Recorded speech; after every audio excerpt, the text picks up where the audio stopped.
The journey of a quilt continues. Now this is our panel, and this is what we did the quilt math. You know, the math that I made as clear as mud. Yeah, I'm aware.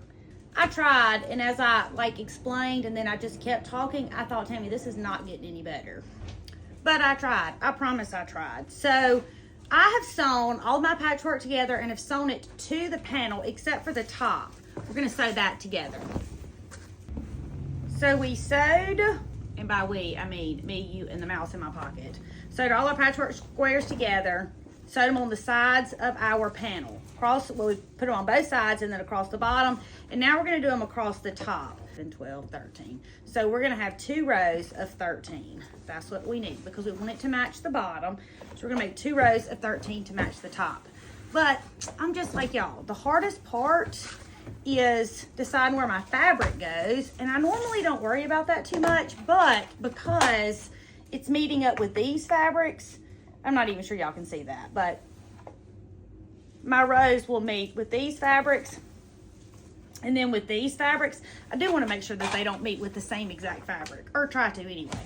Okay, I've already sewn 1 row, so I laid out my 2nd row to make sure that I wasn't duplicating the fabrics. I put a clip right here so I know what we're sewing it to.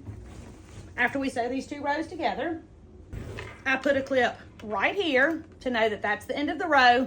I want to sew to the same end of the row that has the clip on it.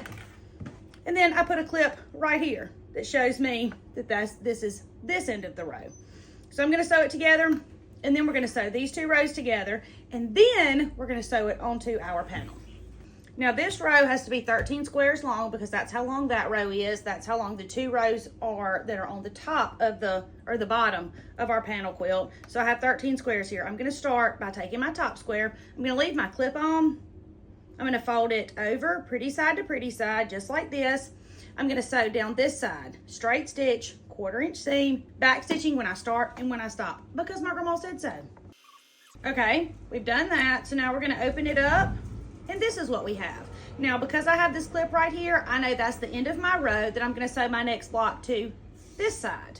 So I'm going to lay it face down, pick that up, sew it down this side, straight stitch, 1/4 inch seam, back stitching when we start and when we stop. And I'm going to continue until I have all 13 blocks sewn together. Okay, so I know that I made a mess of the quilt math trying to explain it to y'all, but here's the deal. When I first started, I couldn't do quilt math. Some days I still can't do quilt math. So what I do is sew my blocks together and lay it out, and sew another one and lay it out, and another one and lay it out until it reaches the length I want it. This is my ironing situation, and yes, it's a whole situation. So I have this heat resistant mat. This is because I'm afraid the heat will travel through the wool mat onto my table and scar it. So we don't want that. We have a heat resistant pad, a wool mat, this Oliso Mini Pro iron. I love the mini at my sewing table, and I have a full-size iron at the ironing board, but this is great for here, and it's also great for travel. This is the one that I take with me when I go to retreats.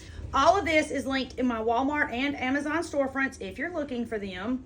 I'm going to iron my blocks while you iron yours. Now, I'm not ironing my seams open or even to one side. I really don't care what it does in the back. I just want it to be reasonably flat in the front so that it comes together really nicely. When you iron, it just makes your stuff look better, but I'm not judging. I've ironed mine, you've ironed yours. Now we're going to put them together. So I know that this is the end I want to sew because it has a clip, both of them, right?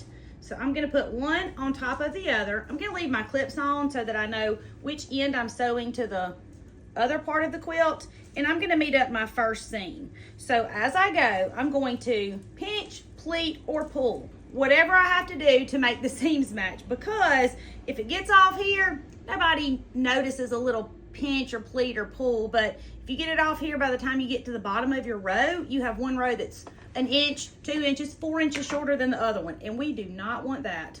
Ask me how I know. We're going to sew it the same way.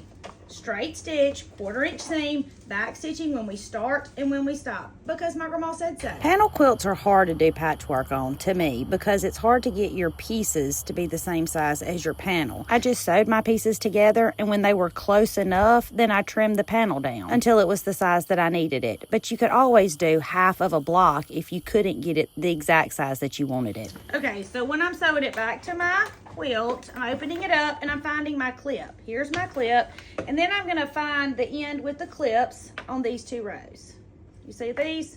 That's how I know that this gets sewn to this. Can you see that? All of my clips are on the same side. And I should iron this, and I'm going to, but I'm gonna iron it after I sew it together because I'll have to iron this seam anyway. So I'm gonna lay 1 row on top of the other, so it's pretty side to pretty side. I'm gonna match my first seam up. We wanna make sure our first seam matches, and then we're gonna match each seam as we come to it all the way down.